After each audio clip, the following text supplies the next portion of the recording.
is radical important at all? Why bother? Why do we have to do radical innovation? So radical innovation is basically when we do something that's out of our comfort zone, that's further away from our existing capabilities and where we haven't done it before. Well, at Lego, we had a saying where we say, well, radical is normal. And what does that mean? It means that the time that it takes from something is radically new in the market till it becomes a mainstream commodity gets shorter and shorter. So the product life cycles of any new technology, of any new invention, get shorter and shorter. And it means as a first mover, you have less time to recoup your investment when you invent something. You need to really get out there. And as a second mover, you have almost no time to catch up. In fact, I believe that being just a passive, reactive second mover will be a very dangerous strategy in the future. So it means that everybody needs to be part of exploring what the future is about. And I put up a few things that we were tackling and dealing with at Lego in terms of what new technologies will change the future of play. And it's many of the usual suspects. So we have artificial intelligence. Because imagine what happens when toys can actually think and learn. When they, based on the interaction with the child, will develop together with the child, will interact on the basis of that interaction. And combine that then with robotics. So now you can bring to life the toys and they will interact the way that the kids would imagine. And they will have a voice and you can speak to them and they'll speak back. And then when you tap it into IoT and you connect them to other toys and to the screens and utilities of the house, so now you have a three-dimensional environment that's responding and reacting to the way that the children would imagine them to. And then you have the wearables, and now you can enhance and augment the world that the kids are viewing.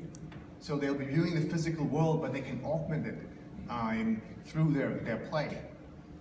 But also we're looking at what 3D printing will do to the future, because part of what we're hearing from our consumers and customers is that actually the next generation of consumers, the millennial parents and their kids, they don't want to be perceived as consumers.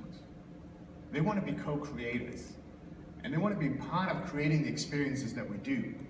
And they want those experiences to be on their terms and not the company terms. And I think that's a general tendency, that companies need to be more and more able to deliver experiences and products and services that are based on the terms of the client entirely. So we're looking at the maker movements and other things like that, where we can see consumers are taking charge. They want to be part of creating these experiences. So all this is changing the world of play and the world of toys. And we need to somehow figure out how does that change our role. And I think a key question here is not so much what's going to change and when is it going to change, because you can't really answer those questions. You only know that it is going to change. So the real question to ask is, how do we take a lead in this change? Because it will happen. But if you want to make it happen on your terms, you need to take charge. And for Lego, this is quite important because all these things have the power to change kids' play. And it can enhance their creativity and their ability to imagine, but it can also take it away. Because all these technologies are very powerful. Imagine now kids in the future, they don't even need to imagine their own play. They don't even need to create their own things because it's all being created by them, by these new technologies. They can just sit back and be passive like in the Matrix, be hooked up, and then they get all these amazing experiences. But that's not what we want. We want kids to be creative beings of the future that can help be future entrepreneurs, creators, makers, hackers, coders. That's what we want to empower them to. So we need to take a lead in saying, it's not just enough using these technologies. No, we need to humanize these technologies. And we need to make them really beneficial for the human beings that they're supposed to help, not just short-term, but long-term, like in generations to come. And that's a huge responsibility. And I think every company in the future will have to take that responsibility and say, how do we want to lead this change in a way that empower our customers and at the end, the human beings to have better lives?